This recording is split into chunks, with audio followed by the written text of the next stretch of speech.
What happened to you, ma'am? Tanong kay Amanda o Mandy ng nurse na sumalubong sa kanya sa emergency department ng ospital. I slipped and fell on the sidewalk.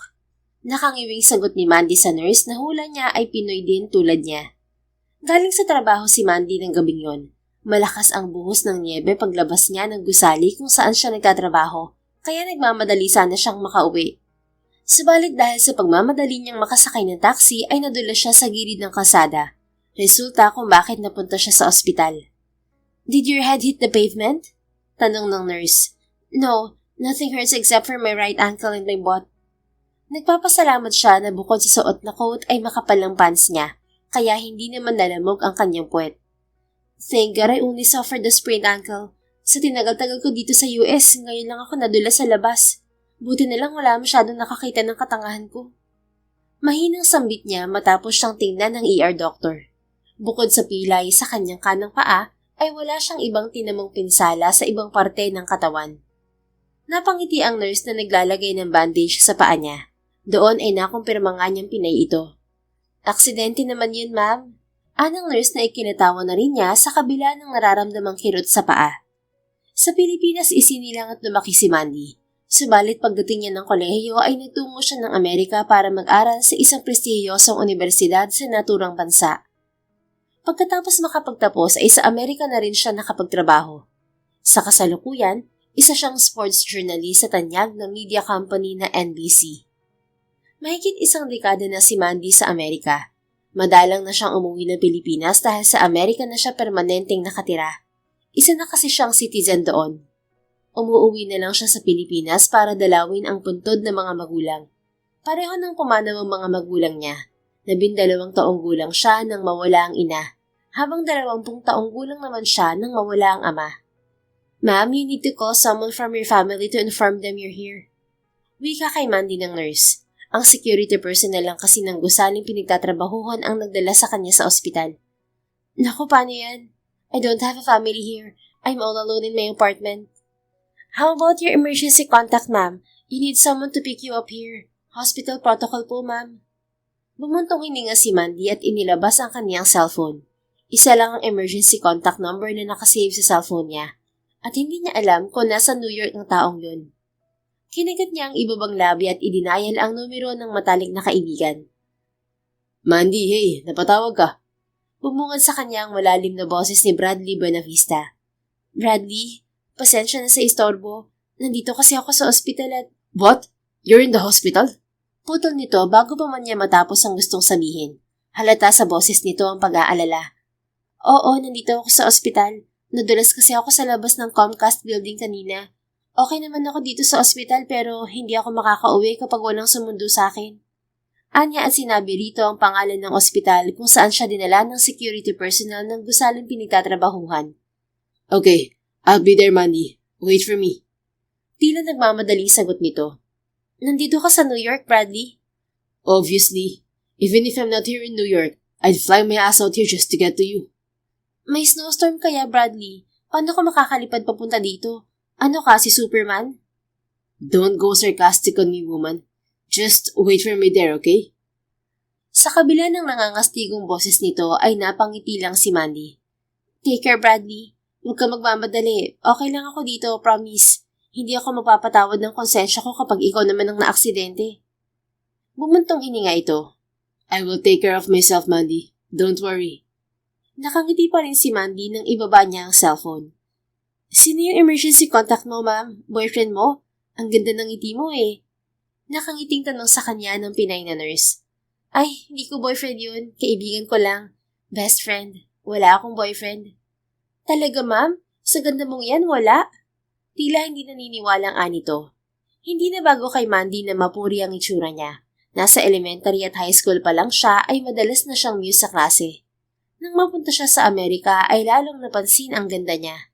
Pinay na pinay kasi ang ganda ni Mandy dahil sa morenang kutis, itim na buhok, bilog ang mga mata at maliit na ilong. Mas masarap magtrabaho kaysa mag-boyfriend. Nakangiting sagot niya sa nurse. Kung sa bagay nga, ma'am, pera at career over love life rin ako eh. Natawang sagot din ito. Dahil konti lang ang pasyente sa emergency department ng ospital ng oras na yon, ay nanatili silang magkausap ng nurse. Hindi tuloy na malaya ni Mandy ang paglipas ng oras. Tila 1 minuto lang ang nakalipas mula nang iwan siya ng nurse, muling nahawi ang kurtina sa tapat ng gurney na kinauupuan niya. Tumambad sa kanya ang matalik na kaibigan na si Bradley. "Bradley, ang bilis mo ah!" Nabiglang bati niya sa binata. May bakas pa ng niebe ang suot na parka jacket at boots nito. Gayon din ang bahagyang magulong buhok nito. Sa ayos nito ay tila nagmadali itong makarating sa ospital. Sa halip na sagutin ang sinabi niya ay nilapitan siya nito at ininspeksyon.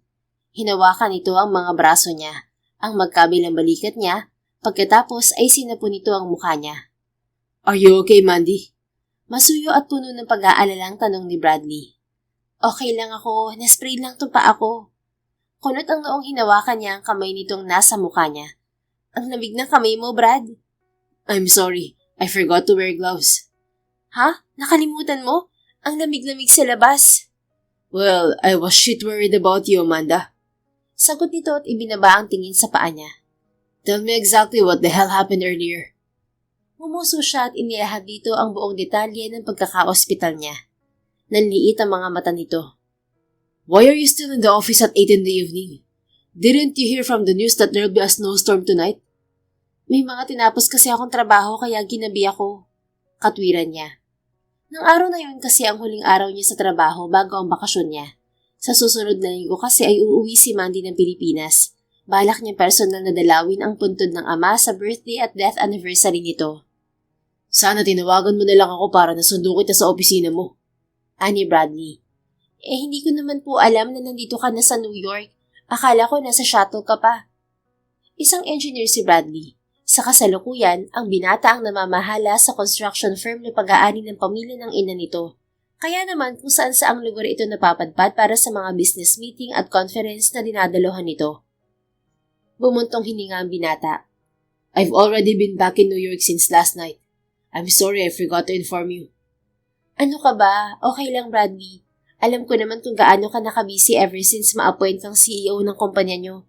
Saka, alam mo namang hindi ako matampuhin kaibigan." Akmang magsasalita si Bradley nang bumalik ang nurse na nag-asikaso sa kanya. Hindi na ipinagtaka ni Mandy ang bahagyang pagkatulala ng nurse sa kanyang matalik na kaibigan. Hindi yun ang unang beses na may nasaksihan siyang natulala sa kagwapuhan ni Bradley. Ubod kasi ng gwapo ng kanyang kaibigan. Daig pa nito ang ilang sikat na Hollywood actor at model sa itsura nito. Mestizo ito, bahagyang kulot ang itim na itim nitong buhok. Malalim at nangungusap ang kulay tsokolating mga mata. Matangos ang ilong, mamula-mula ang mga labi. Pantay-pantay ang malaperlas na puting mga ngipin at perpekto ang tabas ng panga. Kapag ngumiti ito ay lalo pa itong gumagwapo dahil sa magkabilang biloy nito sa pisngi. "Ma'am, ang gwapo naman itong kaibigan nyo. Single po ba si sir?" Pabirong bulong kay Mandy ng nurse. Napangisi siya. "Oo, single pa yan. Naiintindihan ka rin yan. Pinoy din yan tulad natin, di lang halata." Noong unang makilala ni Mandy si Bradley Buenavista, ay nagulat din siya nang malamang Pinoy din ito at matatas mag-Filipino. Ayon sa binata ay half Filipino ang ina nito habang purong Pinoy ang ama. Kahit sa Amerika ito nakatira ay magaling itong mag-Filipino at marami itong alam tungkol sa kultura ng Pilipinas. Madalas din kasi itong umuwi sa bansa kasama ang pamilya nito. Nasa kolehiyo pa si Mandy nang makilala niya at maging kaibigan si Bradley. Nagsimula ang pagkakaibigan nila ng binata nang maging magkaklase silang dalawa sa isang subject noong 2nd taon niya sa kolehiyo sa New York University. Sa kasalukuyan, mahigit 1 dekada na ang pagkakaibigan nila. "I'm sorry sir, I didn't realize you're a Filipino as well."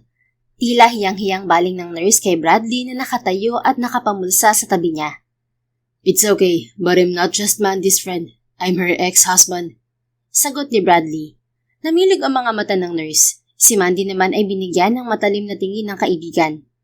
Nang muli silang iwan ng nurse, sinimangutan siya ni Bradley. "Bakit kailangan mo pang sabihin na ex-husband kita?" Umangat ang isang sulok na mga labi nito.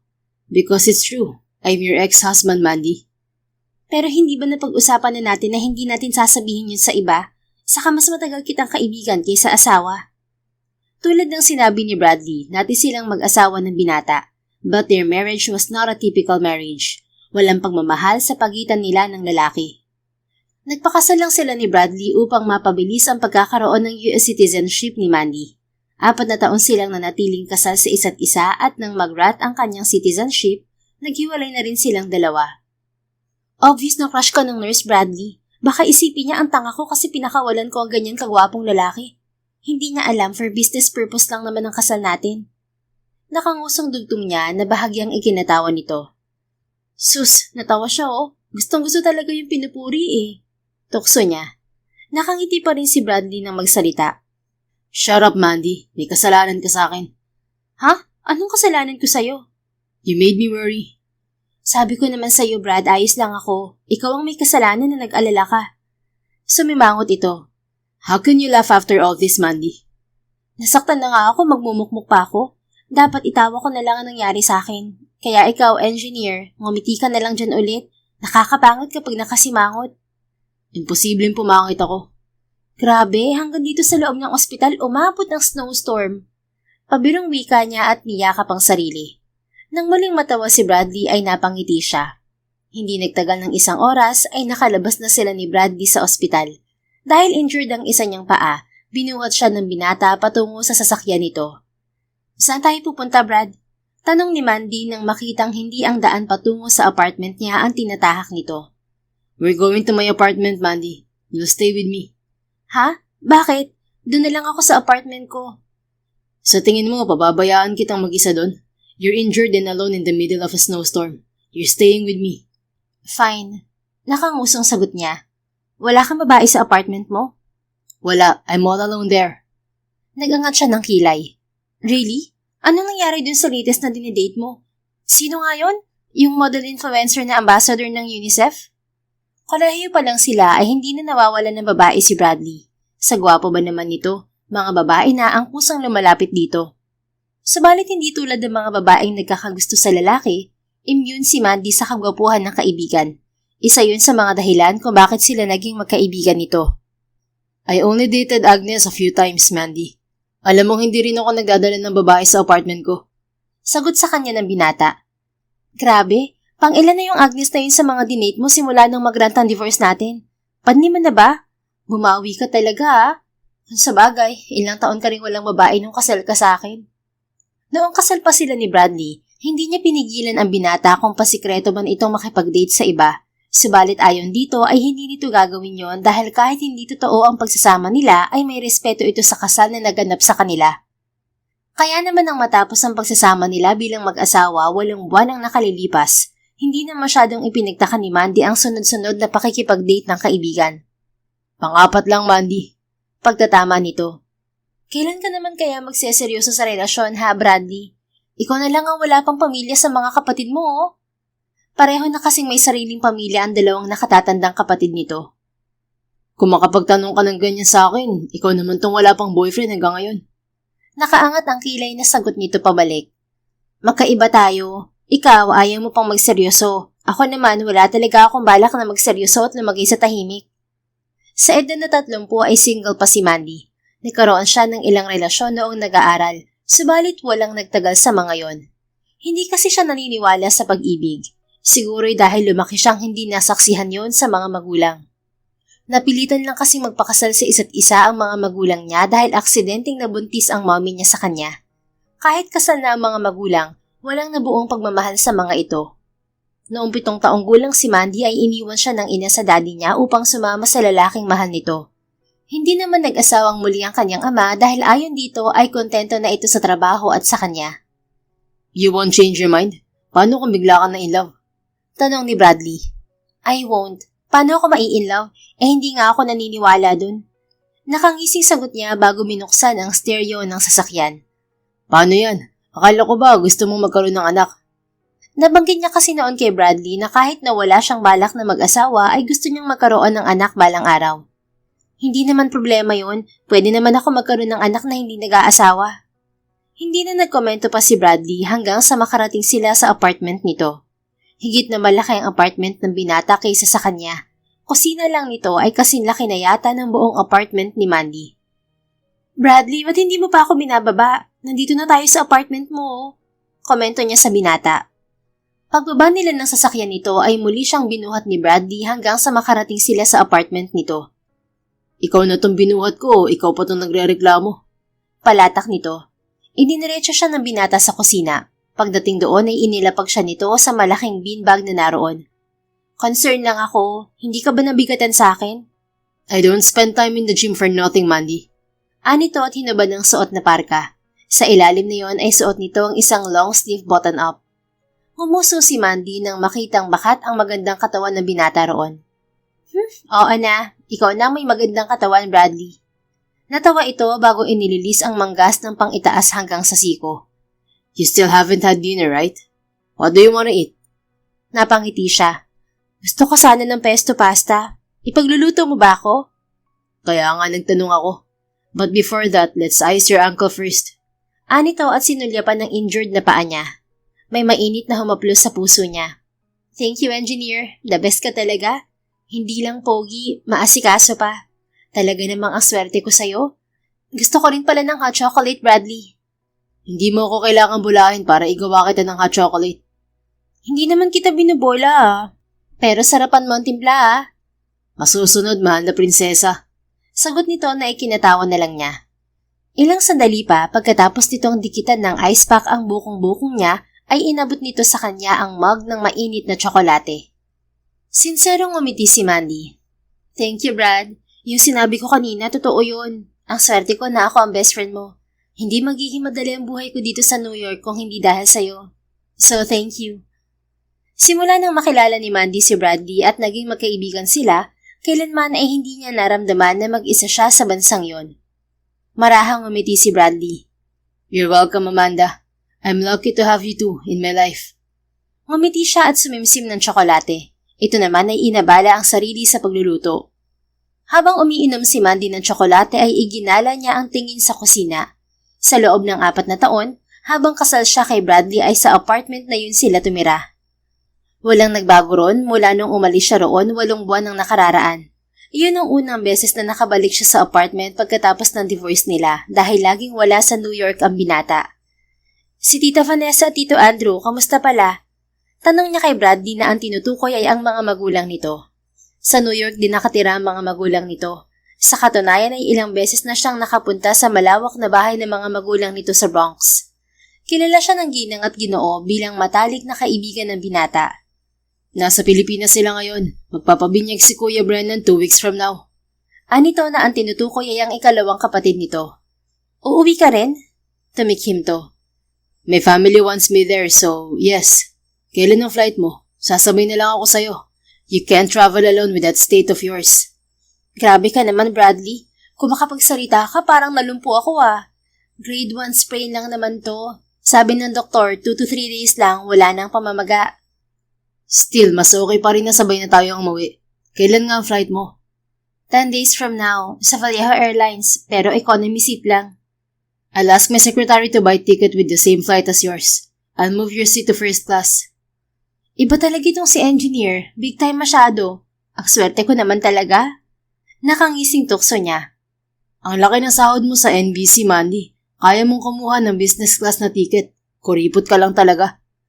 Nanghihinayang kasi akong gumastos ng malaki sa plane ticket. Kakabili ko lang kasi ng bagong sapatos.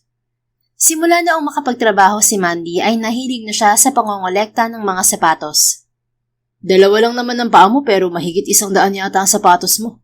Komento nito. Huwag mo nga akong pakialaman sa hili ko, engineer. Ikaw nga wala akong say na marami kang babaeng dinidate. Isa lang naman yung alaga mo. Sumimangot si Bradley. That's not the same, Mandy. Hindi ko naman sila sabay-sabay dinidate. And I'm not dating right now. In fact, susubukan ko na magseryoso. Yung susunod na babaeng i-date ko, sisiguraduhin kong siya na ang magiging asawa ko. Napakurap siya.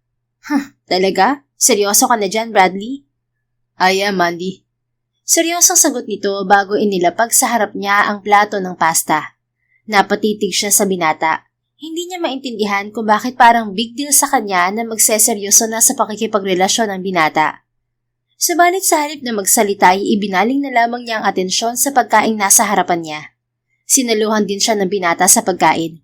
Tulad kasi niya ay mahilig din ito sa pasta. Pagkatapos kumain ay nagpunta sila sa sala para manood ng pelikula. Namiss kong tumambay dito sa apartment mo. Lagi ka kasing wala dito sa New York. Wika niya kay Bradley habang nanonood sila ng paborito nilang pelikula. Seryosong bumaling sa kanya ang binata. Sorry, Mandy. I got too busy with work. Naiintindihan ko naman. Sinasabi ko lang na namiss ko itong apartment mo. Umangat ang kilay nito. Apartment ko lang ang na-miss mo. Bakit? Magtatampo ka ba kung sabihin kong hindi kita na-miss? Siyempre, parang pinapalabas mo na mas importante pa sa'yo itong apartment ko. Natawa siya. Ito naman, syempre na-miss kita, Bradley. Mas na-miss kita kaysa sa apartment mo. Inaasahan niyang ngingiti ito kaya hindi niya inaasahan ang pagpungay ng mga mata nito. Na-miss din kita, Mandy. Wala sa sariling napalunok siya. Yun kasi ang unang beses na tiningnan siya ng ganoon ni Bradley. Kahit sa 4 na taong pagtira niya sa apartment nito, ni minsan ay hindi siya binigyan ng ganoong klaseng tingin ng kaibigan. Tumikim siya at pilit nang umisi kahit na may kakaiba siyang nararamdaman sa dibdib. Good to know, na-miss mo rin ako, Bradley. Bago pa ito makasagot ay ibinalik na niya ang atensyon sa malaking TV screen. Habang nagbubugbugan ang mga bitas sa palabas ay kinakalma naman ni Mandy ang dibdib. Muntik na tuloy siyang mapatalon nang mag-ring ang isang cellphone. Si Mommy, Mandy. Sagutin ko lang. Wika ni Bradley. Bumaling siya sa binata at tumango. Pakiramdam ni Mandy ay nakahinga siya ng maluwag nang mawala ang binata sa paningin niya. Anong pumasok sa utak ni Bradley at tiningnan niya ako ng ganun? Ano yun? Na-imagine niyang isa ako sa mga babae niya? Nalulokang anya sa isip. Samantala, dumiretso si Bradley sa silid niya bago niya sagutin ang tawag ng ina. Ma'am, napatawag ka. Bati niya sa nasa kabilang linya. Gusto ka lang namin kamustahin ang daddy mo, iho. Are you already back in New York? Yes, Mom, since last night. Bunso sa 3 anak ng mag-asawang Blake Andrew Buenavista at Vanessa Thomas Buenavista si Bradley. Isang half-American ang kanyang ina at purong Filipino ang kanyang ama. Nang magpakasal ang mga magulang ay sa Amerika na mga ito piniling manirahan. Sa Amerika rin ipinanganak si Bradley at ang mga kapatid. Sa kabila niyon, madalas pa rin sila sa Pilipinas dahil naroon ang pamilya ng kanyang ama, ang mga Buenavista. Sa katunayan ay sa Pilipinas nag-aral ng ilang taon ang 2 kapatid niya. Parehong doktor ang 2 nakatatandang kapatid ni Bradley na sina Brandon at Brennan. Parehong nagmana ang 2 sa lolo Blake nila na isang magaling na cardiologist. Si Bradley naman ay nagmana sa kanyang ama na isang magaling na inhinyero at negosyante. Kaya naman kay Bradley ibinigay ng mga magulang ang pamamahala sa kumpanyang pag-aari ng mga ito. We heard from the news that there's a snowstorm, iho. Mag-iingat ka dyan. Anang mommy niya. Yes, Mom. Don't worry about me. It's not as if snowstorms are uncommon here during winter. Bradley, anak, ipinapatanong nga pala ng kuya mo kung wala kang kasamang girlfriend pag uwi mo rito. Mom, sino kuya ba talaga nagpapatanong o ikaw? Narinig niya ang pagtikim ng ina sa kabilang linya. Well, I was just wondering, anak. You're already in your 30s but you still haven't had a steady girlfriend. Pareho nang may asawang 2 kuya mo. Kailan ka ba susunod, anak? Kung alam mo lang, Mom, nauna pa akong ikasal kina kuya. Sagot ni Bradley sa isip. Hindi kasi alam ng mga magulang niya ang tungkol sa naging pagpapakasal nila ni Mandy noon. Pumayag si Bradley sa malaking pabor na yon ng dalaga dahil gusto niya itong tulungan. Isa pa, wala siyang pag-aalala na baka masira ang pagkakaibigan nila ni Mandy dahil alam niyang malabo silang magkagusto sa isa't isa. Hindi kasi naniniwala sa pag-ibig si Mandy. Si Bradley naman ay wala pang oras para sa seryosong relasyon. Bukod pa sa hindi niya tipo ang mga babaeng gaya ng kaibigan. He only dates prim and proper women, and Mandy is too loud and clumsy for his type. Kaya sa 4 na taong pagsasama nila sa apartment niya bilang mag-asawa ay walang nagbago sa samahan nila. Subalit hindi inaasahan ni Bradley na saka darating ang pagbabago sa buhay niya pagkatapos nilang maghiwalay ni Mandy. Nang bumalik ang kaibigan sa apartment nito ay sa kanya napagtanto na mahal na niya ang dalaga. Na sa pagsasama nila at pagpapanggap bilang nagmamahalang mag-asawa sa harap ng immigration officer ay tuluyang nahulog ang loob niya kay Mandy. Hindi matanggap ni Bradley ang katotohanan yon, kaya naman iniwasan niya si Mandy at kung sino-sinong babaeng i-date niya. Subalit hindi siya nagtagumpay na alisin ang umusbong na damdamin niya para sa matalik na kaibigan. Sa halip na mawala ay lalo pang lumala ang nararamdaman niya habang lumilipas sa mga araw. Anak, are you still there? Untag ng ina sa kabilang linya. Tumikim si Bradley. I'm sorry, Mom. Were you saying something? Ang sabi ko, anak, kailan ka susunod sa mga kapatid mo? Bumuntong hininga siya. Kapag minahal na rin ako ng babaeng mahal ko, Mom. Bradley, iho, are you telling me you already have someone special? Sinong babae yan, anak? Kilala mo, Mommy. Huh? Paano kung makikilala ang babaeng yan? Wala ka namang babaeng dinadala sa bahay maliban kay Mandy. Wait. Oh my goodness, iho.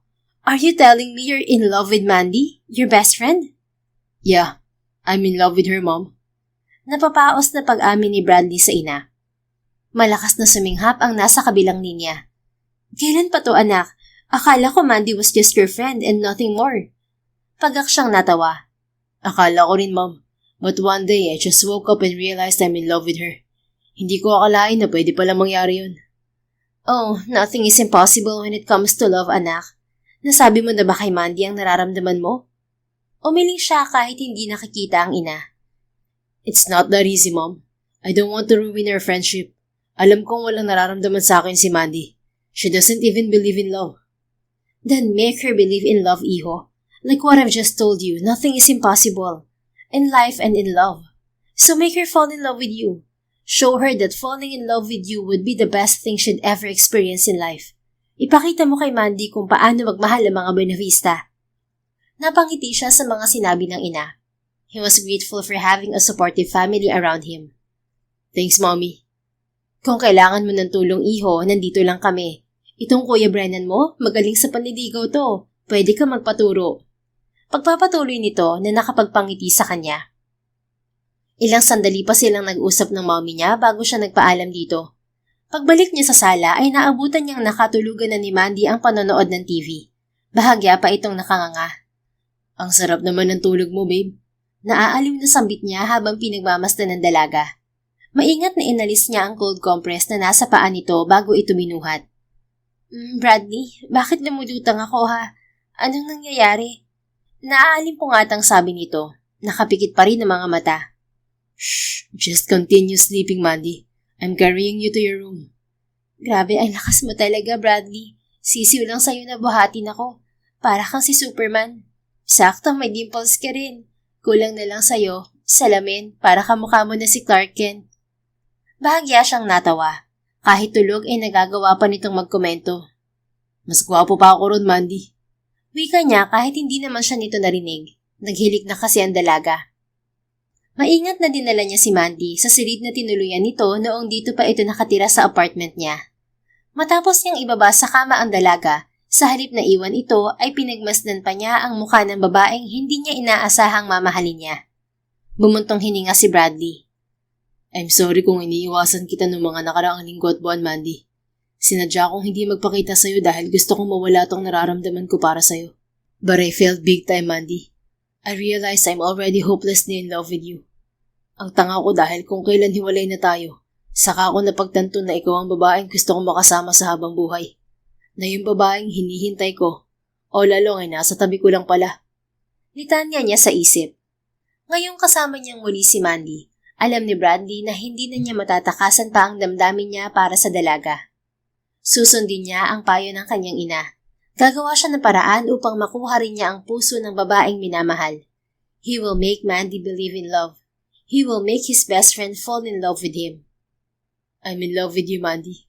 I'm so in love with you. I don't know if it's possible, but I hope you fall in love with me too. Mahinang sambit niya bago tumayo at iwan ng dalaga. Samantala, kinabukasan, nagising si Mandy sa isang pamilyar na silid. Isang tingin pa lamang niya sa pader ay alam na niyang yon ang silid na tinutuluyan niya noong dito pa siya nakatira sa apartment ni Bradley. Hindi ko naaalalang pumasok ako dito kagabi. Ibig sabihin, binuhat na naman ako ni Bradley. Tanong niya sa sarili. Napakurap siya nang makita ang binata na nakabaluktot sa sofa na naroon sa silid. Hindi tulad niya ay tulog pa ito. Ha? Bakit dito siya natulog? Nagtatakang bulalas niya. Wala siyang planong gisingin ang binata subalit gumalaw na ito. Maliit ang mga matang bumaling to sa kanya. Hey, you're awake. Good morning, Mandy. Tila inaantok pang bati nito. Pinagmasdan niya itong bumangon at umayos ng upo sa sofa. Kahit magulo ang buhok nito at maliit pa ang mga mata at guwapong-guwapo pa rin ito. Umagang-umaga, bakit itsuraga ni Bradley ang pinansin mo? Tanong sa kanya ng isang bahagi ng isip. Tumikhim si Mandy. Morning, bakit dyan ka natulog sa sofa, Brad? Sa mahigit isang dekadang pagkakaibigan nila At sa 4 na taon nilang pagtira sa iisang bubong, ni minsan ay hindi sila natulog ni Bradley sa iisang silid. Tanging ngayon lang. Oh, that. Baka kasi magising ka sa gitna ng gabi. Kailangan mo ng tulong ko kaya dito na ako natulog. Sagot nito. May mainit na bagay na humaplo sa dibdib ni Mandy sa narinig. Alam mo naman diretso ako matulog sa gabi, Brad. Saka kaya ko naman ang sarili ko. Tingnan mo, sasakit yung katawan mo dahil pinagkasya mo ang sarili mo sa sofa. It's okay, Mandy. Umuso siya. Sana tumabi ka na lang sa akin para hindi ka nahirapan dyan. Hindi pwede. Mabilis na sagot nito, may kasama pang pag-iling. Bakit? Malaki naman tong kama ah. Kasya ang 3 tao dito. Baka madaganan ko yung paa mo. Sabi ko naman sa'yo, nangyayakap ako kapag tulog. Anyway, do you need help getting up? Kaya ko na. Paabot na lang ng saklay ko. Sigurado ka, Mandy? Pwede naman kitang buhatin. Kahit pagpunta ko ng banyo, bubuhatin mo ko? Why not? I can easily carry you. Pabiro niya itong inirapan. Hindi naman kasi ako lumpo. Pakiabot na lang ng saklay. Sayang naman kung hindi magagamit. Alright, fine. I'll leave you with your crutch. Gagawa na lang ako ng breakfast. Anito. Paglabas ni Bradley ng silid ay nagtungo siya sa banyo para mag-ayos. Pagdating ni Mandy sa kusina, naabutan niyang may pagkain na sa mesa. Take a seat. Igagawa kita ng hot chocolate. Ani Bradley. Ipinaghila siya nito ng upuan. Grabe, namiss kong maipagluto ng breakfast, Bradley. Nakangusang komento niya habang nag-aalmusal sila. Nakangiting sumubo siya ng scrambled egg. Noong nakatira pa si Mandy sa binata ay nasanay siya na pinagluluto siya nito ng almusal. Mahilig kasing magluto ang lalaki. Dami mong namiss sa akin ah. Nakangiti at nakaangat ang kilay na komento ni Bradley. Oo nga akalain mo yun? Pabirong sagot niya na ikinatawa nito. Sorry nga pala kagabi, nakatulog na ako. Binuhat mo patuloy ako.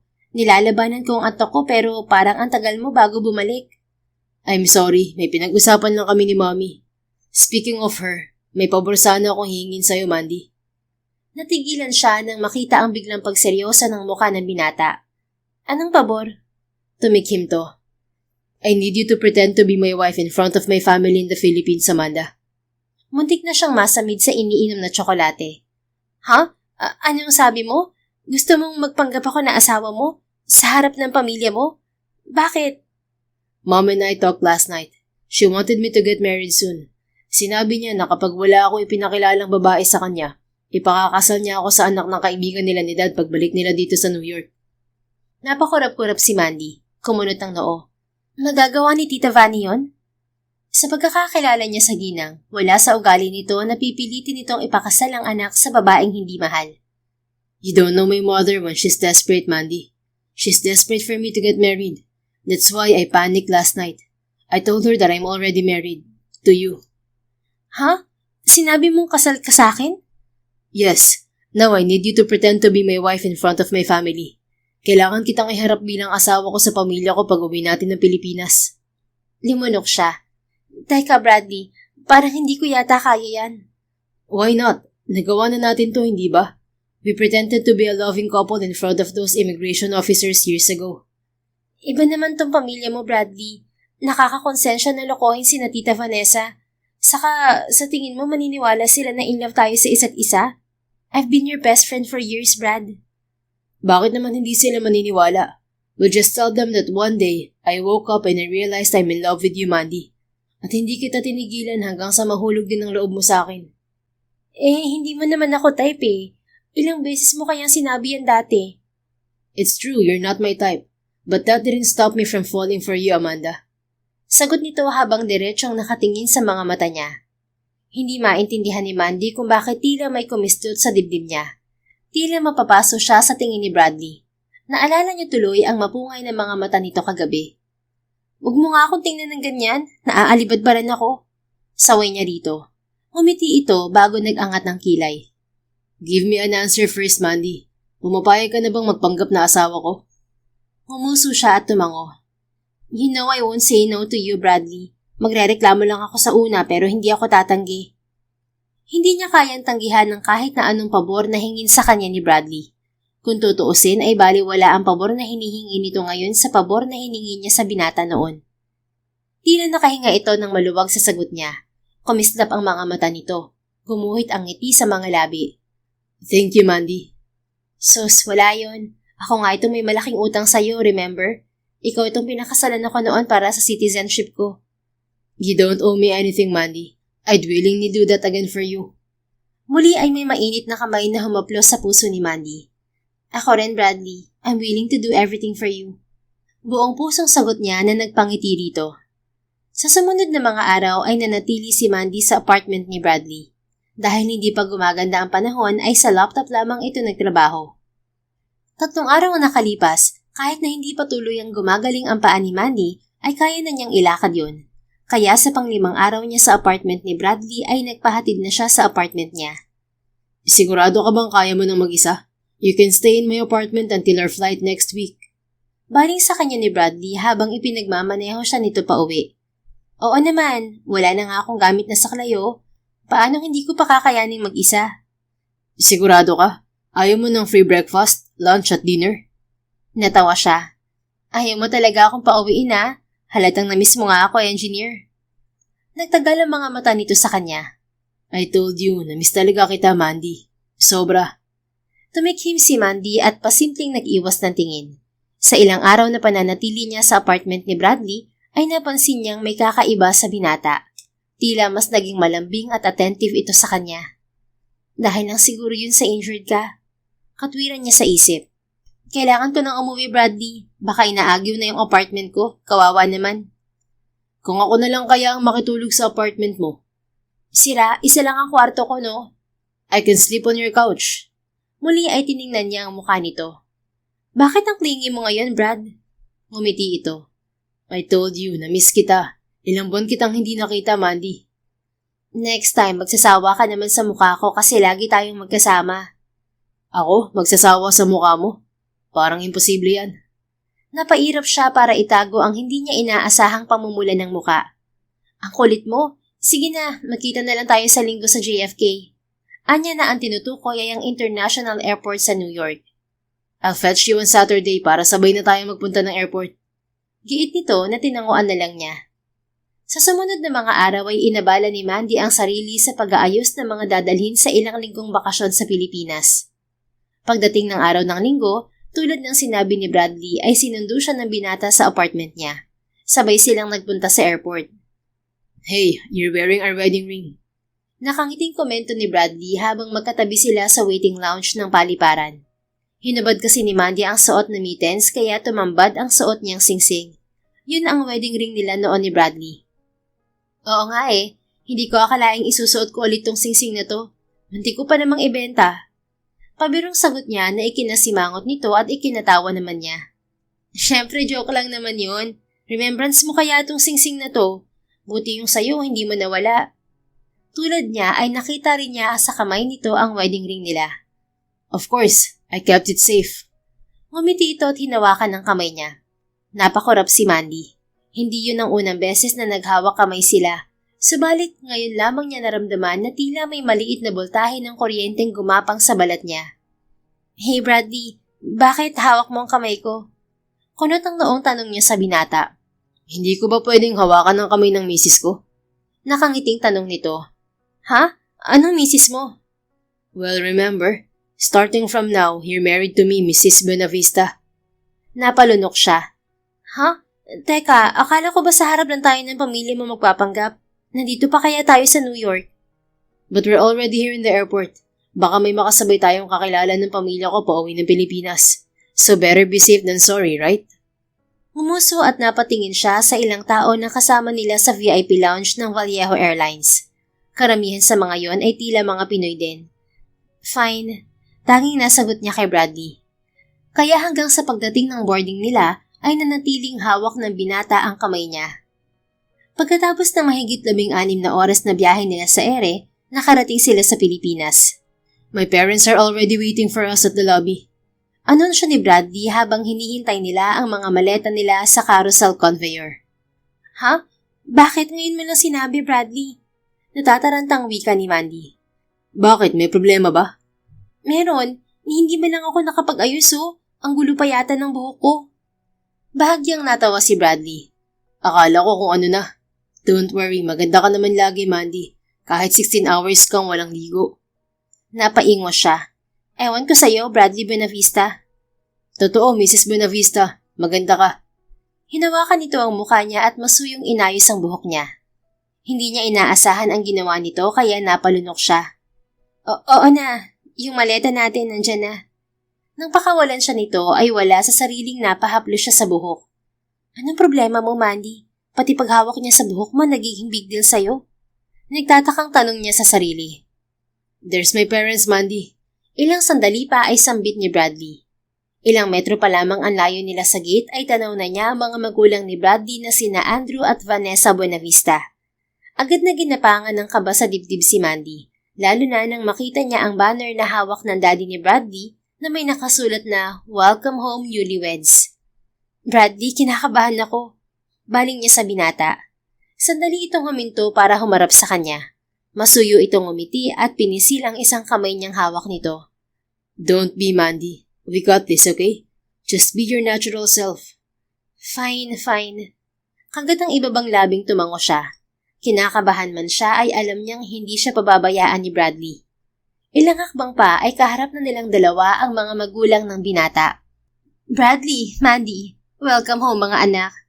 Masayang bati ni Vanessa Buenavista na sinundan ng asawa nitong si Andrew. Tila nakahinga si Mandy ng maluwag nang yakapin siya ng ginang. Iha, Bradley told me you two got married 3 weeks ago. Is that true? Are you two really married? O pinagtitripan lang ako nitong bunso ko? Ngumiti siya sa ginang. It's true, tita. Nagpakasal po kami ni Bradley. I'm sorry kung hindi namin nasabi sa inyo. Kahit ako rin po, hindi pa rin makapaniwala na kasal na kami. Ang bilis po kasi ni Bradley, daig pa si The Flash. Wala pa kaming isang buwan mag-boyfriend, bigla na lang nagyayang magpakasal. Habang nasa eroplano sila ni Bradley ay pinag-usapan nila ang mga sasabihin sa pamilya nito. Ngumiti sa kanya ang ginang. It's okay, Iha. Nagulat lang talaga ako. Lalo na't sa tawag lang ipinaalam nitong si Bradley. But please know I'm happy for you and my son. Noong una kang dinala ni Bradley sa bahay, gustong-gusto na kita, Iha. I already consider you as my daughter. So when Bradley broke the news to me, I was beyond ecstatic, Iha. Who would have thought na kayo rin palang dalawa ng anak ko magkakatuluyan? Ang pagkakaalam ko, hindi mo tipo ang anak ko. Natawa siya sa huling sinabi nito. Totoo po yun, hindi ko po type si Bradley, kaya hindi ko po talaga inaasahan na mai-inlove din ako dito sa bunso nyo. Narinig niya ang mahinang tawa ni Bradley. Kasunod niyon ay napagpulupot ng kamay nito sa bewang niya. Really? Hindi mo type ang mga tulad kong gwapo, Mrs. Nagtaas siya ng kilay sa binata. Gwapo nga, babaero naman. Witness kaya ako kung gaano karami ang naging babae mo nung college tayo. Nagbago naman na ako. Wala na akong ibang babae ngayon. Ikaw na lang, Mrs. Tila may umalon sa loob ng tiyan niya sa pagtawag nito sa kanya ng Mrs. Ni minsan kasi ay hindi nito ginamit ang salitang yon noong kasal pa sila. Dapat lang, mister. Hindi lang divorce ang makukuha mo sa akin kapag nang babae ka. Ano pa, Mrs.? Putol yung ano mo sa akin. Humalakhak ito. Huwag kang mag-alala. Wala kang puputulin dahil sayo lang ako, Mrs. Buenavista. Anito at pinatakan ng halik ang pisngi niya. Napakurap siya at bahagyang natulala sa ginawa nito. Bago pa siya makaapuhap ng isasagot ay narinig niya ang mahinang tawa ni Vanessa Buenavista. Namula ang mukha ni Mandy nang mapagtanto na kasama nga pala nila ang mga magulang ni Bradley. Oh, I'm sorry, Mandy. Naaaliw lang ako sa inyo. Naalala kong kapanahonan namin ng daddy ni Bradley. Nakangiting paghingi ng paumanhin ng ginang. Nahihiya siyang umiti. Sorry po kung pinagbantaan ko itong anak niyo, tita. Iwinasiwas ng ginang ang isang kamay. I don't mind, Iha. But I'm assuring you, you have nothing to worry about. Hindi maglolo ko tong si Bradley. Pare-parehong nagmana ang 3 anak ko sa ama nila. And before I forget, Mandy, please call me mommy from now on, and daddy for my husband. You're already part of your family. Nag-init ang sulok ng mga mata ni Mandy. Masaya siya sa mainit na pagtanggap ng ginang, subalit nagigilty rin siya sa kasinungaling ang ginagawa nila ni Bradley. Thank you po, mommy. Mahigit 1 oras na biyahe mula sa airport ay nakarating sila sa mansyon ng mga Buenavista. Dahil nga nagpapanggap silang mag-asawa ni Bradley, sa mansyong ding yun tutuloy si Mandy. Nakahanda ng kwarto mo, iho. Sige na't magpahinga muna kayo ng asawa mo. We'll just see you later. Wika ni Vanessa sa anak bago bumaling kay Mandy. Welcome to our home here in the Philippines, Iha. Kung may kailangan ka, magsabi ka lang. Thank you po, Tita Vanny. Mommy, Iha. Pagtatama nito. Mommy po pala. Sorry po, hindi pa lang talaga ako sanay. It's okay, Mandy. Masasanay ka rin. Come on, Mrs. Halika na sa kwarto natin. Yakag na sa kanya ni Bradley. Hawak ang kamay ay iginiya siya nito sa grand staircase ng mansyon. Pagpasok nila sa silid ni Bradley ay nahahapong naupo si Mandy sa king-size bed na naroon. Grabe, paniwalang-paniwala ang parents mo na mag-asawa tayo. Baling niya kay Bradley na nakatayo sa harap niya. Ngumiti ito. I told you, you have nothing to worry about. My family will buy it. Hindi man lang sila nag-usisa o nagtaka kung paano na lang tayo biglang na-inlove sa isa't isa? Nagkibit balikat ito. Well, my parents are hopeless romantic. Ang importante, naniwala sila sa atin, hindi ba? Kung sabagay nga. Napatango siya at iginala ang tingin sa malawak na silid. Napahinto lang siya nang makitang naghuhubad ng pang-itaas si Bradley. Ilang sandali pa tumambad sa kanya ang matipunong katawan nito. Anong gagawin mo, Bradley? Napakurap-kurap at wala sa sariling tanong niya. Maliligo bago magpahinga. Ikaw, hindi ka ba maliligo? Ha? Maliligo rin. Napalunok si Mandy habang nakatingin sa katawan ni Bradley. Sa tinagal-tigal ng pagkakaibigan nila ay maraming beses na niyang nakita ang katawan nito. Kaya hindi niya alam ngayon kung bakit nagiinit ang mukha niya. Hey Mandy, why are you staring at my body? Nakaangat ang sulok ng mga labi at may panunuksong tanong ni Bradley. Bumangon siya sa kama dahil naiilang siya sa tingin ng binata. Wala naman. Pansin ko lang, parang lumaki ang katawan mo. Nag-gym ka ba? Oo, kapag may bakanting oras sa trabaho. Bakit? Mas gumanda ba ang abis ko? Anito at kumindat. Hanggang dito nakasunod ang lamig sa New York ka. Nakaismid na sagot niya at naikinatawa nito. Anyway, maliligo na ako. Gusto mong sumabay, Mrs. Buenavista? Tila nanonoksong tanong nito. Pinanlakihan niya ito ng mga mata at binato ng unan. Hoy, anong sumabay ka dyan? Natawang hinimas nito ang brasong tinamaan ng unan. I'm just kidding, Mandy. Isumbong ko kaya kay Mommy na inaaway ako ng asawa ko. Sige, magsumbong ka. Isusumbong ko rin na niloloko siya ng anak niya. Wag, pareho tayong malalagot kay Mommy niyan. Baka maban tayo rito. Tatawa-tawang sagot nito bago siya talikuran at pumasok ng banyo. Muli namang ibinagsak ni Mandy ang sarili sa kama. Hindi niya alam kung bakit hindi mawala sa isip niya ang katawan ni Bradley. Anong nangyayari sa iyo, Mandy? Huwag mo sabihin nagkakamali siya ka kay Bradley. Tanong niya sa sarili. Mariin siyang pumikit at umiling-iling. Hindi pwede. Bradley's my best friend. Paulit-ulit na tanggi niya sa isip. Samantala, paglabas ni Bradley ng banyo ay naabutan niyang tulog na si Mandy. Nangingiti siyang naupo sa tabi nito. Hey, Mrs. Akala ko maliligo ka pa. Nakatulog ka na oh. Isang mahinang hilik lamang ang isinagot nito na siyang lalong nagpangiti sa kanya. Alright, Mrs. Magpahinga ka lang mabuti dyan. Anya at masuyong hinaplos ang buhok nito. Kung kailan hindi na kayo kasal, saka mo feel na feel ang pagiging asawa ni Mandy ah. Patutsyada kay Bradley ng isang bahagi ng isip. Napabuntong hininga siya. Kung alam lang niya na mai-inlove siya sa dalaga, hindi na sana siya pumayag na matapos pa ang kasal nila. Di sana'y mas madali para sa kanya ang mapaibig ito. Hindi bale. I'm willing to do every damn thing to make you fall in love with me, Mandy. Wala akong pakialam kung abutan man ako ng buwan o taon bago ko makuha ang puso mo. Anya habang nakatitig sa magandang mukha nito. Bago pa mawala ang pagpipigil niyang halikan ang nakaawang na mga labi nito, lumabas na sila ng silid. Naabutan niya ang ina sa sala ng kanilang mansyon. O iho, akala ko nagpapahinga na kayo ni Mandy. Tanong ng kanyang ina. Si Mandy lang, Mom. Nakatulog agad siya pagpasok namin sa kwarto. Mabilis talagang dapuan ng antok yun. Napangiti siya nang maalala ang natutulog na dalaga sa kama niya. How about you, anak? Hindi ka ba magpapahinga? Mamaya na lang siguro, Mom. Naupo siya sa tabi ng ina at humarap dito. Humiti siya. Mommy, thank you for helping me. I want you to be happy and have your happy ending, iho. Kaya kahit parang niloloko ko si Mandy, pumayag ako sa plano mo. Sagot ng ina. Patawarin sana siya ni Mandy sa gawa-gawa niya na ipakakasal siya ng ina sa ibang babae pagbalik ng mga magulang sa Amerika. Sinabi lang niya yun dito upang mapapayag itong magpanggap na asawa niya. Kinunsyaba ni Bradley ang ina tungkol sa planong yon, kaya alam ng mami niya na nagpapanggap lang silang mag-asawa ni Mandy. Ginawa niya yon upang magkaroon ng pagkakataon na mapaibig ang babaeng minamahal. Habang nagpapanggap silang mag-asawa sa harap ng pamilya niya, gagawa naman siya ng paraan upang makuha ang puso ng dalaga. Oo nga pala iho, magkasama kayo ni Mandy sa isang kwarto ha? Baka kung anong gawin mo sa kanya. Pumayag ako sa plano mong to, pero hindi pwede sa akin na pagsasamantalahan mo si Mandy. Keep your hands off her, Bradley. Seryosong paalala sa kanya ng ina. Lumabi siya sa ina. Mommy, ano ka ba?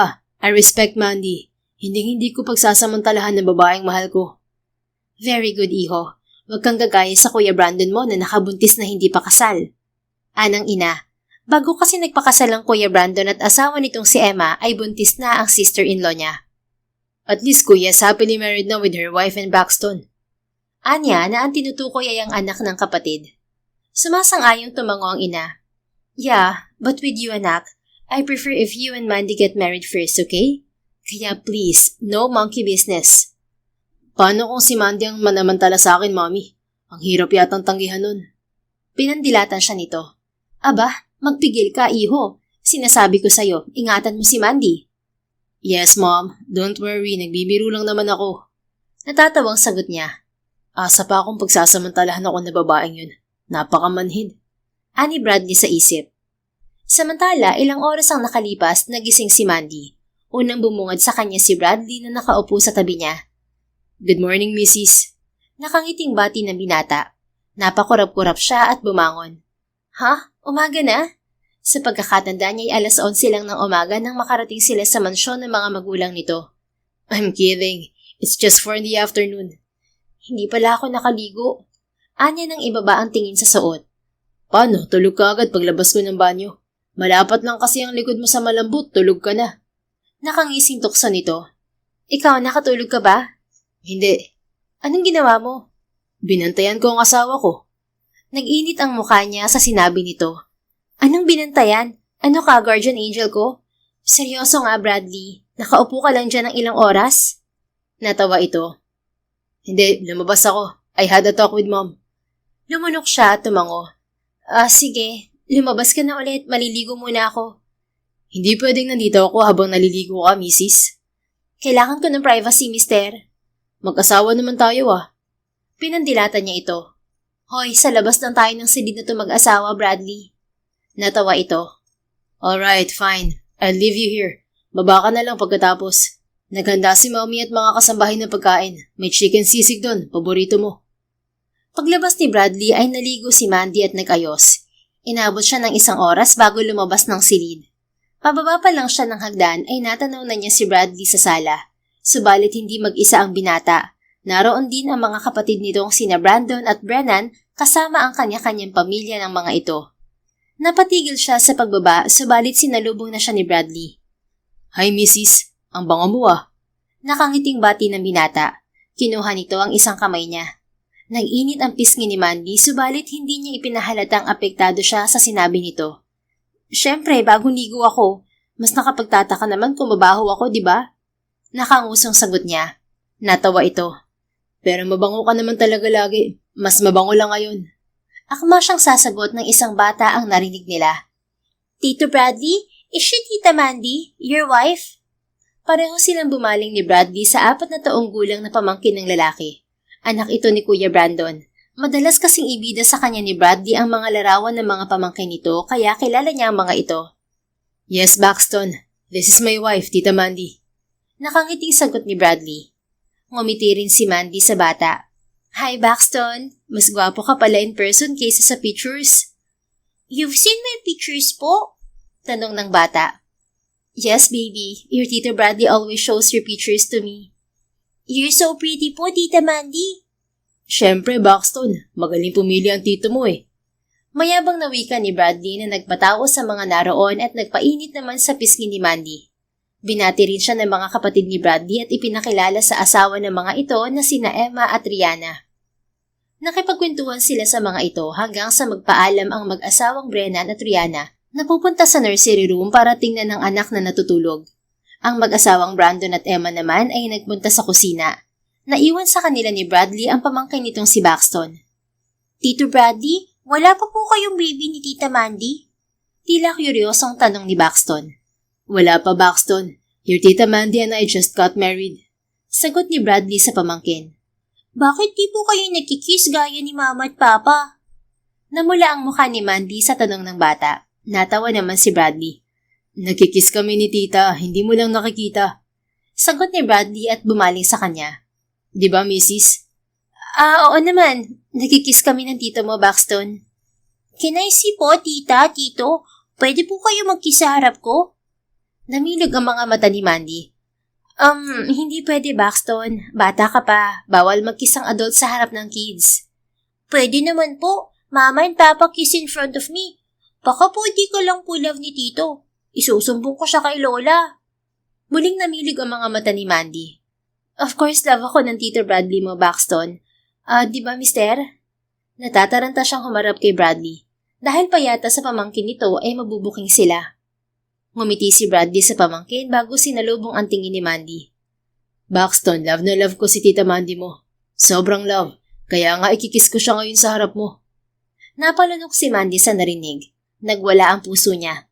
Inihanda niya ang paglapat ng mga labi ng binata sa pisngi niya. Subalit hindi niya inaasahan na mga labi niya ang hahalikan ni Bradley. Napapikit siya kasabay ng paggapang ng kuryente sa katawan niya. Napilitan lamang siyang dumilat nang marinig ang palakpak ni Buxton. I love you, Mrs. Mandy Buenavista. Masuyong sabit ni Bradley. Dinampian nito ng halik ang noo niya na lalong nagpalala ng tambol sa dibdib niya. Oh, Buxton anak, why are you clapping your hands? Tanong ng bagong dating na si Brandon Buenavista sa anak. Papa, Tito Bradley kiss Tita Mandy on the lips po kasi. Sagot ni Buxton sa ama na lalong nagpainit sa mukha ng dalaga. Sa sumunod na mga minuto ay tulala si Mandy. Hanggang sa dumating ang oras ng hapunan ay hindi mawala sa isip niya ang halik na iginawad ni Bradley. Yun ang unang beses na hinalikan siya ng binata sa labi at hindi niya maintindihan kung bakit sobra-sobrang epekto niyon sa kanya. Hindi ko naman first kiss yun, pero bakit ganito na lang ang kabog ng puso ko? Tanong niya sa isip. Hindi naniniwala si Mandy sa pag-ibig at sa loob ng 30 taon ay walang lalaking nakapagpabago sa paniniwala niyang yon. Kaya bakit ngayon pakiramdam niya nahuhulog ang loob niya sa matalik na kaibigan? I didn't fall in love with Bradley when we were married for 4 years. But suddenly, now I'm in love with him? Hindi makapaniwalang tanong niya sa isip. Hey sweetheart, are you okay? Hindi mo ginagalaw ang pagkain mo. Masuyong untag sa kanya ni Bradley. Nag-init ang mukha niya. Doon lang niya napansin na nakatingin sa kanya hindi lamang si Bradley kundi maging ang mga kasama nila sa mesa. Sorry. Namiss ko lang tong sisig kaya masyado kong natitigan. Huwag mo masyadong titigan, Mrs. Baka magselos ako sa sisig. Pabirong wika ni Bradley na ikinatawa niya at ng pamilya nito. Grabe ka naman kung pati sisig pagseselosan mo, mister. Pakikisakay niya. Alam mo namang siloso ako. Gusto ko na sa akin palaging atensyon mo. Nakangusong sagot nito. Kinuha nito ang isang kamay niya at pinatakan ng halik. Muling nagwala ang puso ni Mandy. Sa simpleng halik ni Bradley sa kanya ay tila inilipad siya sa ere. Napalunok siya kasabay ng pagtanggap sa realisasyong pag-ibig ang nararamdaman niya kay Bradley. Mahal na niya ang matalik na kaibigan. Nasa unang pagkakataon sa loob ng 30 taon, naranasan niya kung paano magmahal sa isang lalaki. At si Bradley ang napili ng puso niyang mahalin. Now that I finally fallen in love for the first time, hindi pwedeng masayang tong nararamdaman ko. I need Bradley to fall in love with me too. Hindi pwedeng ako lang tong nai-in-love sa kanya. Kailangan mahalin niya rin ako. Wika niya sa isip. Kaya ng mga sandaling yon, alam ni Mandy na gagawin niya ang lahat para mahulog din ang loob sa kanya ng matalik na kaibigan. Isang oras pagkatapos maghapunan ay niyayan na siya ni Bradley na umakyat ng silid para magpahinga. Bukod sa pareho pa silang pagod sa biyahe, ay maaga pa sila bukas para sa binyag ng pamangkin nito. Good night, Mrs. Huwag ka sanang magalit kapag nagising kang nakayakap ako sa'yo. Wika ni Bradley nang mahiga sila sa malawak na kama.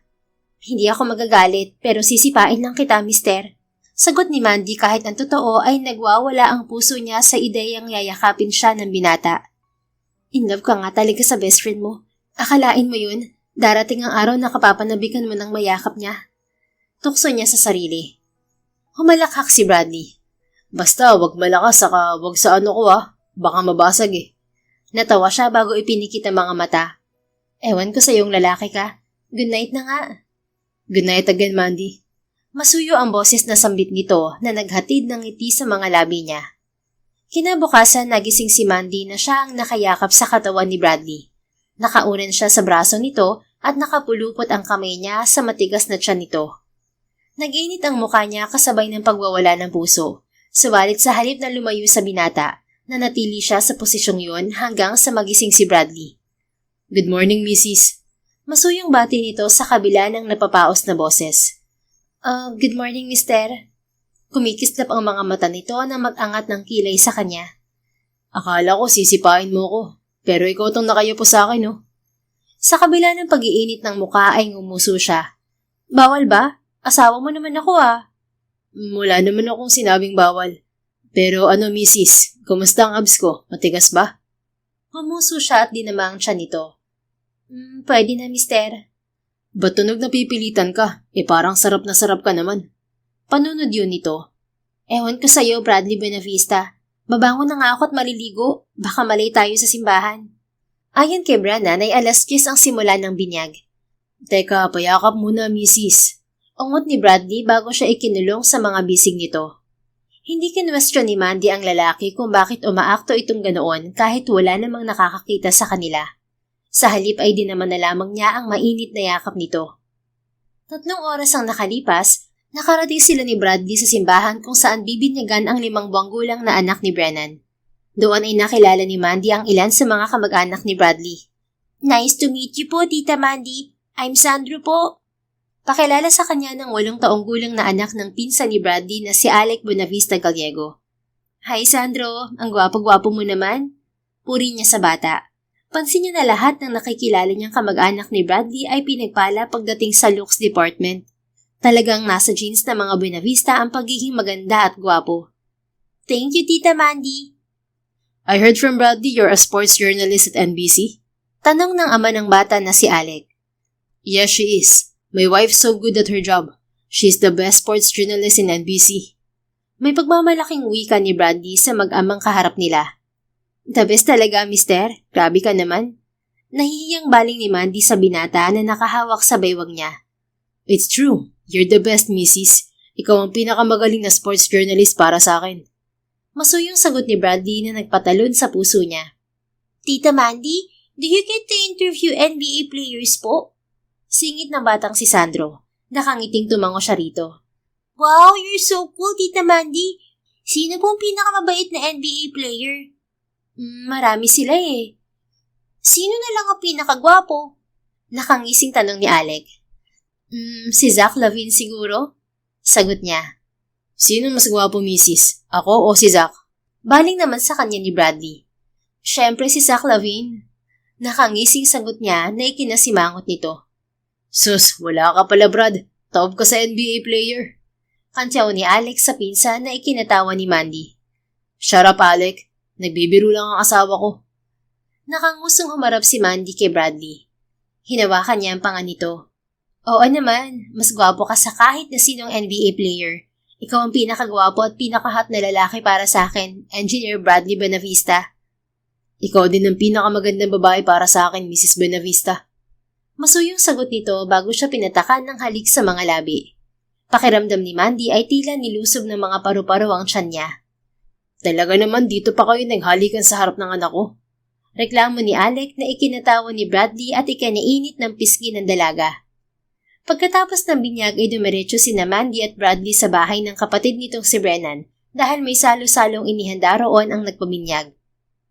Sa gitna ng salo-salo ay nagkaroon ng maliit na programa. Ilan sa mga bisitang naroon ang kumanta. Anybody else who wants to sing? Tanong ng MC na si Vince Buenavista Madriaga na siyang may hawak ng mic. Ayon kay Bradley, dating aktor ang pinsan nitong yon. Ako! Ani Bradley sa tabi niya at nagtaas ng kamay. Lahat tuloy ng naroon ay napatingin sa binata.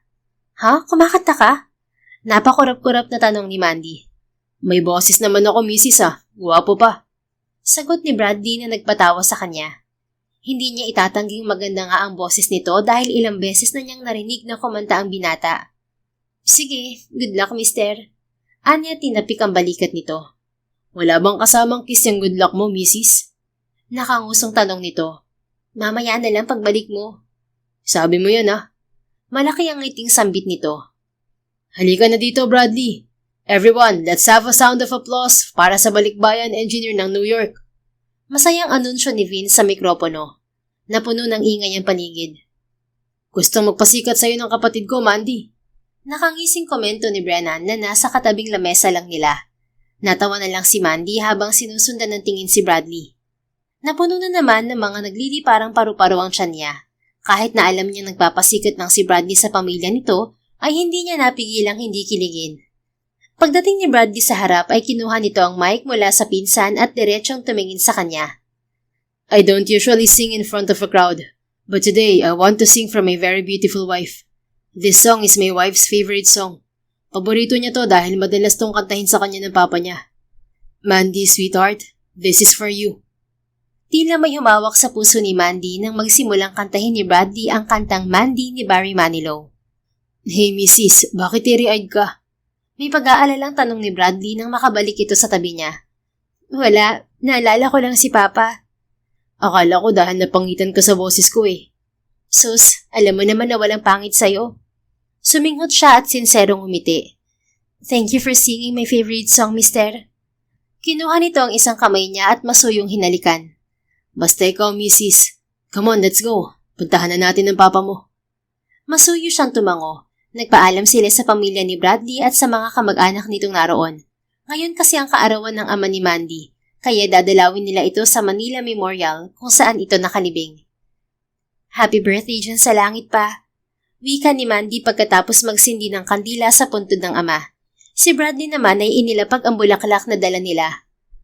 I'm sorry kung hindi ako nakauwi last year, Papa. Pero ngayon nandito ako. Kasama ko pa si Bradley. Anya at sumulyap sa katabi. Ilang beses na niyang naisama si Bradley sa puntod ng ama.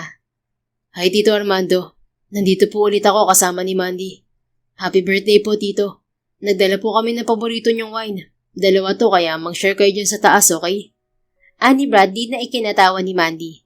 Siguro po updated kayo dyan sa taas, ano, Tito? Kaya alam ninyong sikat na sports writer na itong si Mandy.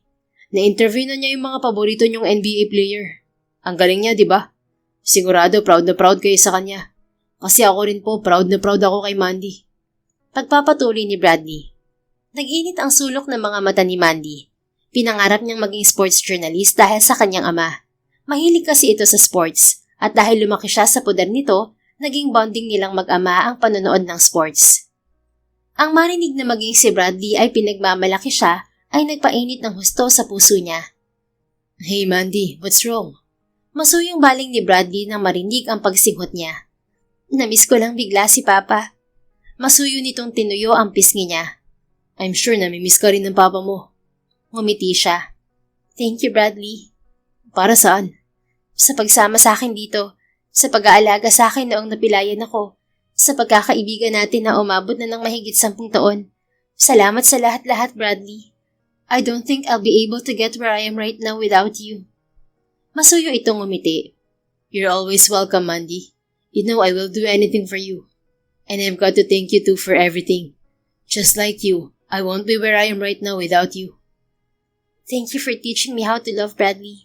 I'm grateful that out of all people, I get to fall in love with you. Na ikaw ang pinili ng puso kong mahalin. Gusto niyang isagot. Sa halip na sabihin ng mga yon ay ngumiti siya. Ang swerte ko nakilala kita, Engineer Bradley Benavista. Mas maswerte ako, Miss Amanda Sandejas. Hindi, mas maswerte ako. Giit niya. Ako nga kasi. Huwag na natin itong pagtalunan sa harap ng papa mo, Mandy. Natatawang sagot nito at hinalikan siya sa noo. Sa huli ay napangiti na lang siya. Ilang oras pa silang nagtagal sa puntod ng ama. Kung hindi pa dumilim ang langit sa nagbabadyang ulan ay hindi pa sila tatayo. Aalis na po kami, Tito. Huwag po kayong mag-alala. Babalik kami ni Mandy next week. Magdadala po ulit kami ng wine sa death anniversary nyo. Lalong huwag po kayong mag-alala dahil lagi kong inaalaga ang mabuti tong asawa ko. Nagwala ang puso niya. Sa halip na magkomento sa huling sinabi nito ay nagpaalam na lang din siya sa ama. Come on, Mandy. Baka abutan tayo ng ulan. Wala tayong payong. Ani Bradley. Hawak ang kamay niya ay may pagmamadali itong naglakad. Subalit bago pa sila makalabas ng sementeryo ay bigla nang bumuhos ang ulan. Sa halip na magpahila kay Bradley para maghanap ng masisilungan, pinigilan pa niya ito. Mandy, come on. Lalo tayong mababasa. May nakalimutan kasi ako. Sagot niya at nakangiting pinagmasdan ang kunot na noon nito. Ano? I promised you a kiss earlier, didn't I? Nakalimutan kong ibigay. Noon, para kay Mandy ay corny ang mga palabas kung saan naghahalikan ang mga bida sa gitna ng ulan.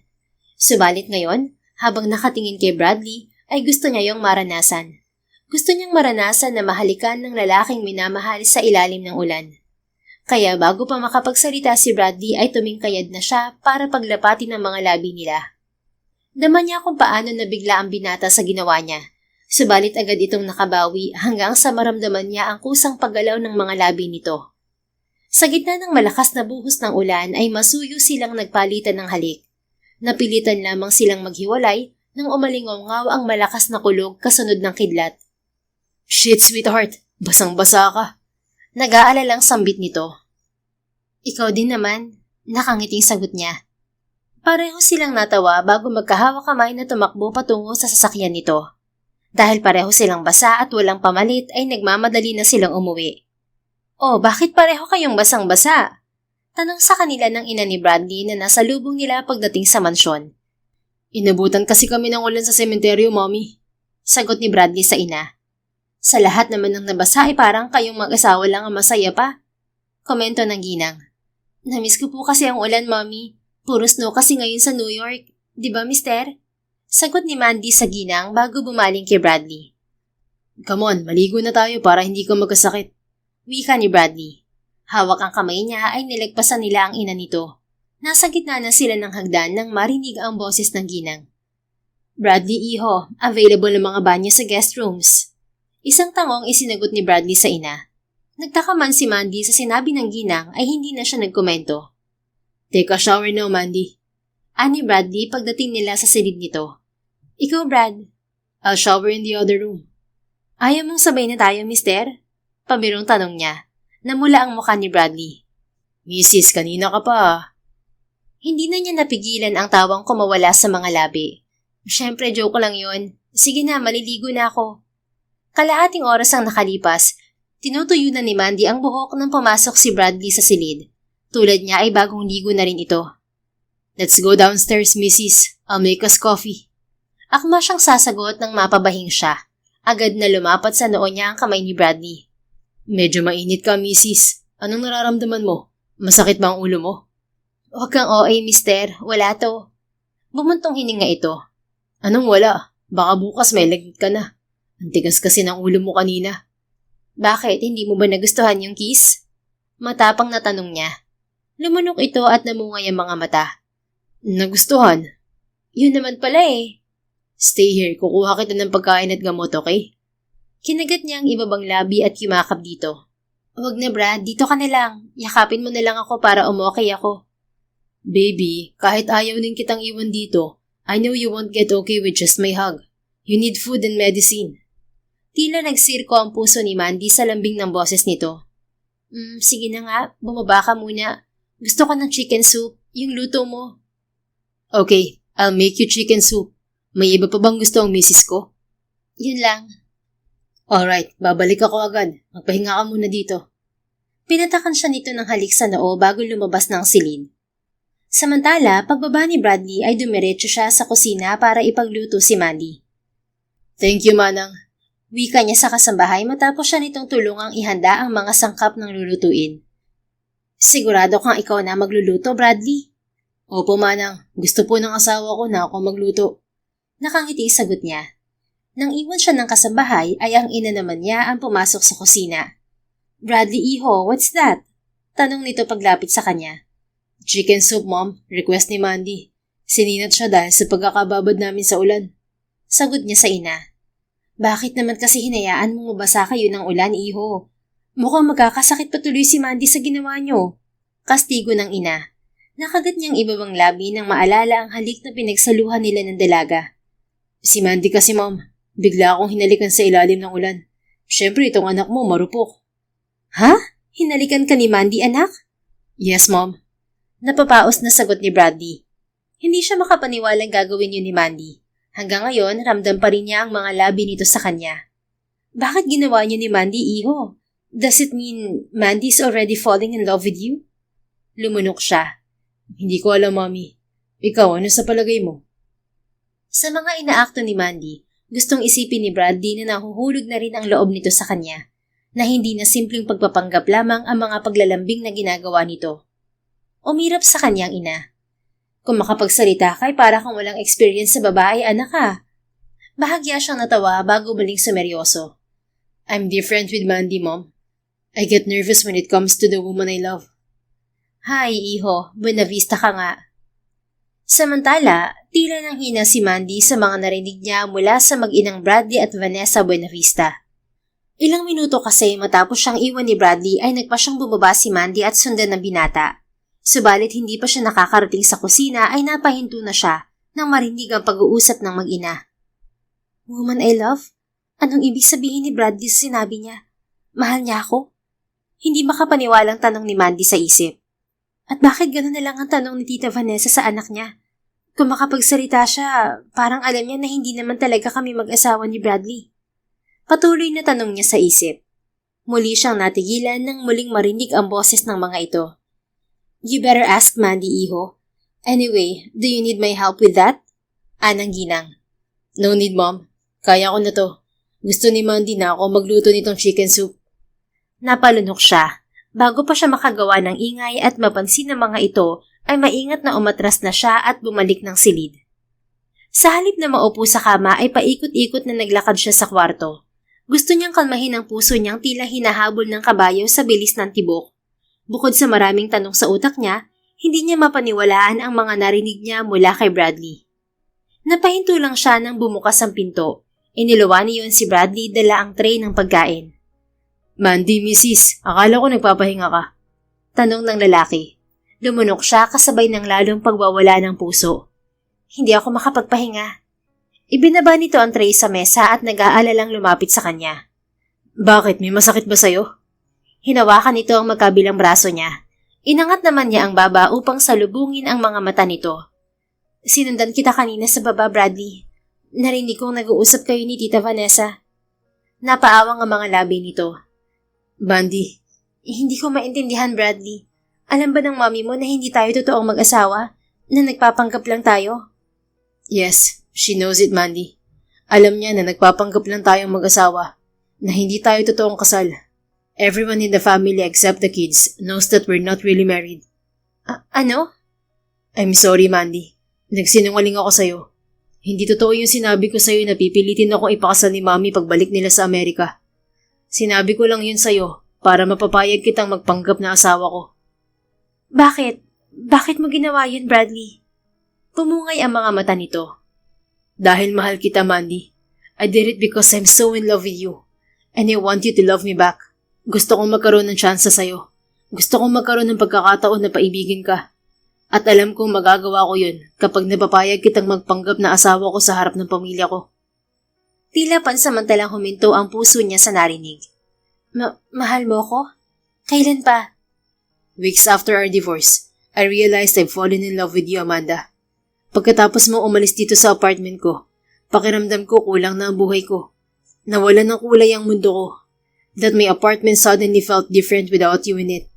Sa isang iglap, hinahanap-hanap kita sa kahit saang sulok ng bahay ko.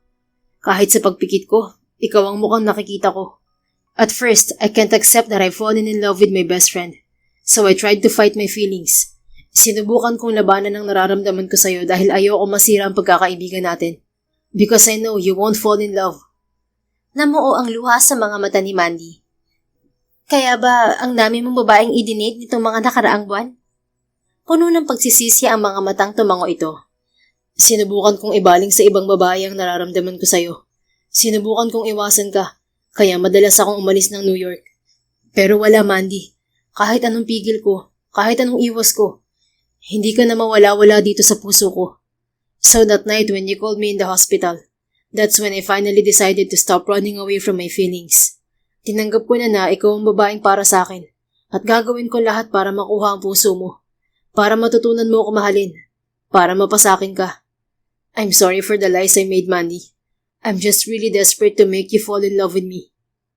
Hindi na napigilan pa ni Mandy ang pagbagsak ng mga luha pagkatapos ng lahat ng sinabi nito. Mandy, baby, I'm sorry for making you upset. Masuyong paghingi ng tawad ni Bradley habang pinupunasan ang mga luha niya. Umiling-iling siya. You didn't upset me, Bradley. You made me the happiest woman in the world right now. Natulala ang binata. Sa kabila ng matang puno ng mga luha ay ngumiti siya. Mahal din kita, Bradley. I'm in love with you too. You are? Sunod-sunod siyang tumango. Unlike you, hindi ko alam kung kailan nagsimula tong nararamdaman ko. Basta ang alam ko nung tumira ulit ako sa apartment mo, kakaiba na ang naging reaksyon ng puso ko sa'yo. Kapag tinititigan mo ako, bigla na lang bumibilis ang tibok ng puso ko. Kapag hinahawakan mo ako, parang may kuryenteng dumadaloy sa balat ko. Lalo pang lumalala ang mga nararamdaman kong yon habang nagpapanggap akong asawa mo. Hinawakan niya ang pisngi nito. I used to not believe in love, Bradley, but you made me believe in love. And I'm very happy, and I feel so lucky that when I finally experienced love, it was with you, my best friend. Ang swerte-swerte ko dahil sa lahat ng tao sa mundo, yung taong pinaka-importante sa akin ang nagturo sa akin kung paano magmahal. I love you so much, Bradley Buenavista. And I love you so much more, Amanda Sandejas. Soon, Buenavista again. Puno ng emosyong sagot nito, puno ng pagmamahal ang mga mata. Buenavista again? Naluluhang hinawakan nito ang isang kamay niya. Ikaw lang ang tanging babaeng minahal ko, at mananatiling ikaw lang ang nandito sa puso ko habang buhay, at sa mga susunod pang habang buhay. So will you marry me again, Amanda? Will you be my Buenavista again? This time, our marriage will be real and filled with love. No divorce, no expiration. I want to build a life with you, baby. Ikaw ang gusto kong makasama hanggang sa pagtanda ko. Hanggang sa uugod-ugod na ako. Gusto kong bumuo ng pamilya kasama mo. Ikaw lang ang gusto kong maging ina ng magiging anak ko. Gusto ko rin, Bradley. Wala akong ibang gustong makasama sa habang buhay kundi ikaw lang. Naiiyak na sagot niya. So, will you marry me again? Walang pag-aalinlangan tumango siya. I will marry you again, Bradley. I want to build a family with you, with many kids who look like you. Hindi tayo maghihiwalay. I will always be yours and you will be mine forever. Dinala nito sa mga labi ang kamay niya. Yeah, this time, our marriage will last forever. I will love you forever, Mandy. Pareho nilang tinuyo ang luha ng isa't isa bago nagsalo sa isang walang kasing tamis na halik. Napilitan lamang silang maghiwalay nang marinig nila ang katok sa pinto. Kasunod ang boses ni Vanessa Buenavista. Bradley, iho, nakalimutan mong gamot ni Mandy. Hawak ang kamay niya ay iginiya siya ni Bradley sa pinto ng silid at binuksan yon. Bradley, Mandy, are you two alright? Bakit parang umiyak kayo? May kahalong pagtataka at pag-aalalang tanong ng ginang. My fiancé and I are alright, Mom. Nakangiting sagot ni Bradley sa ina. Kumurap-kurap ang ginang. Ha? Fiancé? Pero hindi ba mag-asawa na kayo? Napangisi si Bradley, samantalang napanguso naman si Mandy para pigilang matawa sa harap ng kanyang future mother-in-law. Mom, alam na ni Mandy na alam mong hindi kami totoong kasal. Anunsyo ni Bradley. Oh, napaawang ang mga labing sambit ng ginang. Nagkaliwanagan na po kami ni Bradley. Alam ko na pong mahal niya ako at alam na niyang mahal ko siya. Wika naman ni Mandy. And Mandy and I are getting married, Mommy. For real. Pagpapatuloy ni Bradley. Oh my goodness, I'm so happy for the two of you. Masayang wika ng ginang. Bumaling ito sa kanya at apologetic ng umiti. Mandy, iha, I hope you forgive me and the whole family. I hope you understand that we only did that to help my son. May katorpehan kasi tong anak ko pagdating sa'yo. Ngumiti siya sa ginang. It's okay, tita. Sinabi naman ni Bradley sa akin na siya ang mastermind, kaya siya ang magbabayad sa akin. Please, mommy pa rin, iha. Magpapakasal naman kayo ng anak ko. Ngumiti si Mandy at tumango sa ginang. Ano yung sinabi mo kay mommy? Kailangan ko magbayad sa'yo? Nakangiting tanong ni Bradley nang iwan sila ng ina nito. Pilya siyang umisi.